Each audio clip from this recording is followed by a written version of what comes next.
Hey guys, this is PDog111 Roblox, and today I'm going to be talking about this phone right here, the Motorola Cliq Titanium. First off, we'll open it up, start off with some hardware stuff before we get into the software. It only has 3 of the 4 major Android buttons, so you're not going to have your search button, and I will get to where that is later.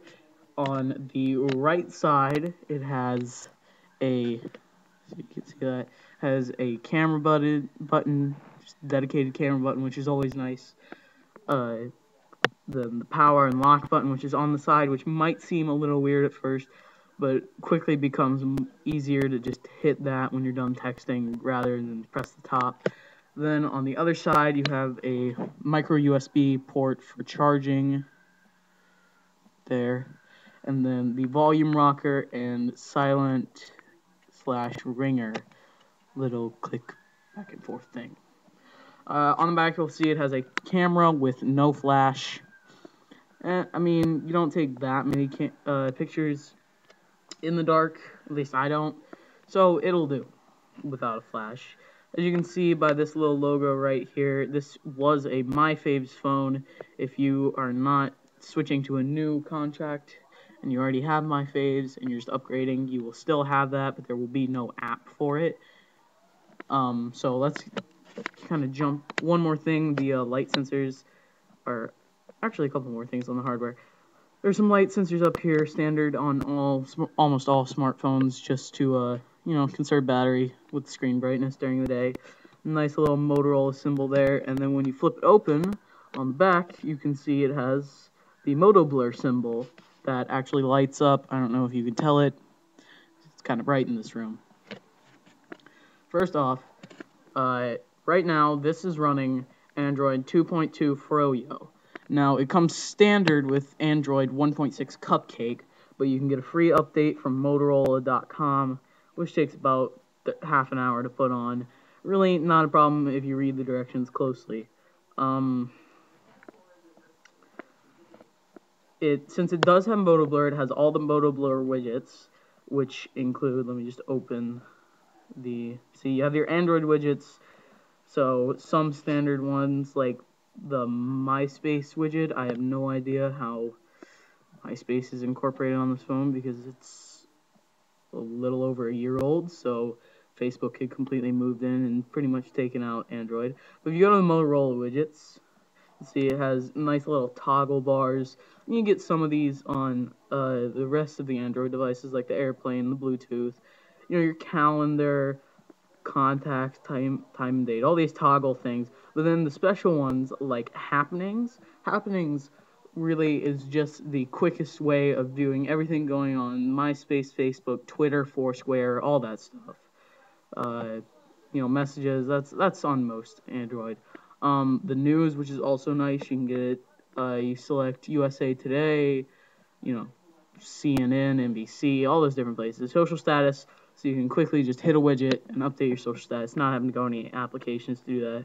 And the weather, which I believe is on a decent amount of Android devices also. If you go back to the app screen, you're going to see it's the standard Motorola scroll up and down. It's not the Samsung kind of side-to-side kind of thing that you're seeing on the Samsung Vibrant devices. And that's basically what comes standard on the phone. Widgets, Android Market, YouTube, Maps, browser, stuff you get on standard Android devices. Nothing really special about that. And then go to the camera.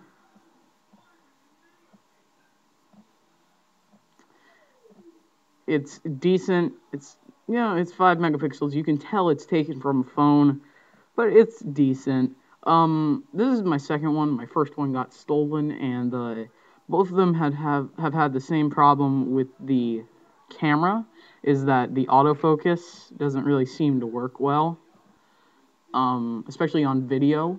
The video, makes everything really blurry. You can take decent pictures from, as long as it's not very far away, not bad. Standard gallery and everything for the photos, videos. There's nothing special about that. What they were doing, since this has modal blur, they were really trying to get the social websites really integrated. So they, like I said, did happenings and the social status bars, and then news. You can take a look at what all these widgets will look like. You can see a small preview of them on the home screen, and you just click on them and it opens up all this stuff. And like I said, you can have a lot of different sources for each app or widget. On top, actually, I forgot a couple hardware things. On top is a standard 3.5mm headset jack, and the screen is I don't mean to say bad, but smaller screen than most Android devices, being 3.5 inches instead of 4 or 4.5, or some, 5 or 5.5, whatever the Droid X is, just with those massive screens.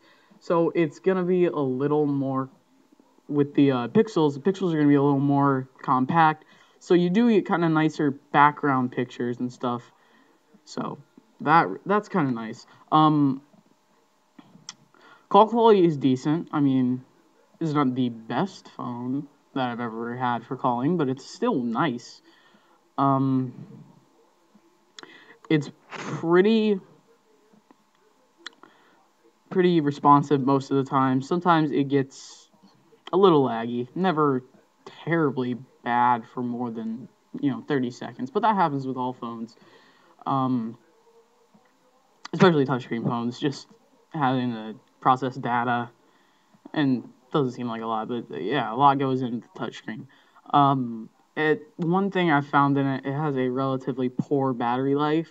I get lucky if I make it a whole, from when I wake up to when I go to sleep. I get lucky if the battery lasts that entire time, and that's with me having to conserve battery. If you want to spend time watching YouTube or getting scores from Score Center, you're gonna lose a lot of battery, and I have to keep my brightness down just to make it through the day a lot of times. Is a great phone for heavy texters. It does share the numbers on the top row, but it's a very comfortable size to hold. The 3.5-inch screen, yeah, it is smaller, but that lets the whole phone be slightly smaller. So it's just more comfortable than the standard Droid or other things where you're having to reach over big directional pads. So it's kind of smaller. There is still a directional pad, which is very nice, but they didn't take up too much room with that. Since they had smaller, they had to push this in more smaller place, so you can reach almost all the way across. You can reach a decent amount across without having to stretch it all. So really, it's great for texting. And like I said, getting to the search button is only on the QWERTY keyboard. Overall, fantastic for texting. Just again, keep your brightness down, or you'll run out of battery very fast compared to other Android phones. It does have a battery saver mode, but I find that really, really, really hurts performance. So I like to keep it on something called smart mode, which it's kind of in between performance and battery saver. So that's about it. 2.2 Froyo on this one. Comes standard with 1.6 cupcake. Standard USB, micro USB, charging, 3.5mm headset jack, dedicated camera button, the lock things on the side, but that's still really nice for texting. And then the 5-megapixel camera, no flash, and the autofocus does not seem to work on them, but you can still take pictures from close range. Thank you for watching, and please subscribe.